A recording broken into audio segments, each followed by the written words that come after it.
முதல் வாசகம். அறிவிலிகளின் கண்களில் இறந்தவர்களைப் போல் இருந்தவர்கள் அமைதியாக இளைப்பாறுகிறார்கள். சாலமோனின் ஞான நூலிலிருந்து வாசகம். அதிகாரம் 2 இறைவசனம் 23 முதல் அதிகாரம் 3 இறைவசனம் 9 முடிய. கடவுள் மனிதர்களை அழியாமைக்கென்று படைத்தார். தம் சொந்த இயல்பின் சாயலில் அவர்களை உருவாக்கினார்.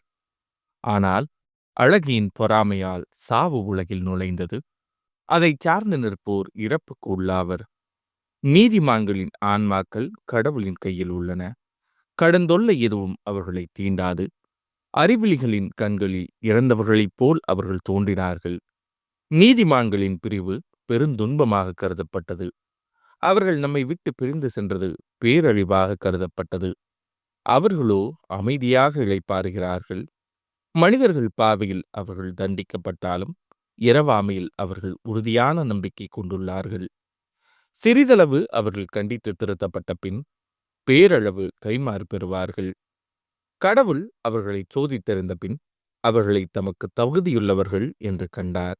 பொன்னை உலையிலிட்டு புடமிடுவது போல் அவர் அவர்களை புடமிட்டார். எரிபலி போல் அவர்களை ஏற்றுக்கொண்டார்.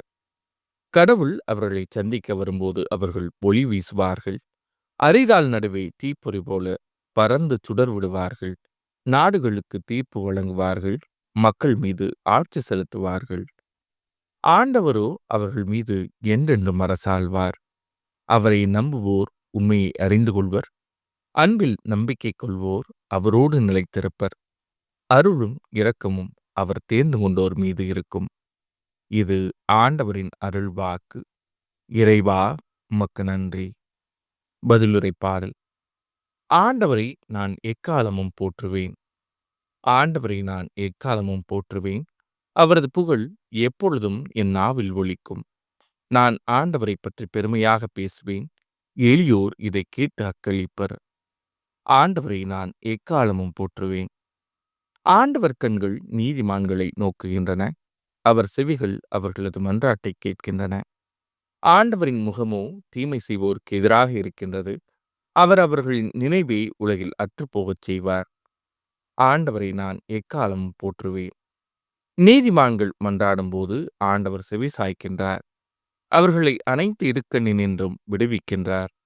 உடைந்த உள்ளத்தாருக்கு அருகில் ஆண்டவர் இருக்கின்றார். நைந்த நெஞ்சத்தாரை அவர் காப்பாற்றுகின்றார். ஆண்டவரை நான் எக்காலமும் போற்றுவேன். நற்செய்திக்கு முன் வாழ்த்தொலி. அல்லேலூயா, அல்லேலூயா. என் மீது அன்பு கொண்டுள்ளவர் நான் சொல்வதை கடைப்பிடிப்பார். என் தந்தையும் அவர் மீது அன்பு கொள்வார். நாங்கள் அவரிடம் வந்து அவருடன் குடிகொள்வோம் என்கிறார் ஆண்டவர். அல்லேலூயா. நற்செய்தி வாசகம். நாங்கள் பயனற்ற பணியாளர்கள், எங்கள் கடமையைத்தான் செய்தோம். லூக்கா எழுதிய தூய நற்செய்தியிலிருந்து வாசகம். அதிகாரம் 17 இறைவசனங்கள் 7 முதல் 10 முடிய. அக்காலத்தில் ஆண்டவர் உரைத்தது. உங்கள் பணியாளர் உழுதுவிட்டோ மந்தையை மேய்த்துவிட்டோ வயல்வெளியிலிருந்து வரும்போது அவரிடம், நீர் உடனே வந்து உணவருந்த அமரும் என்று உங்களில் எவராவது சொல்வாரா? மாறாக, எனக்கு உணவு ஏற்பாடு செய்யும், உம் இடையை வரிந்து கட்டிக்கொண்டு நான் உண்டு குடிக்கும் வரை எனக்கு பணிவிடை செய்யும், அதன் பிறகு நீர் உண்டு குடிக்கலாம் என்று சொல்வார் அல்லவா? தாம் பணித்ததை செய்ததற்காக அவர் தம் பணியாளருக்கு நன்றி கூறுவாரோ? அதுபோலவே நீங்களும் உங்களுக்கு பணிக்கப்பட்ட யாவற்றையும் செய்த பின், நாங்கள் பயனற்ற பணியாளர்கள், எங்கள் கடமையைத்தான் செய்தோம் எனச் சொல்லுங்கள். இது ஆண்டவரின் அருள்வாக்கு.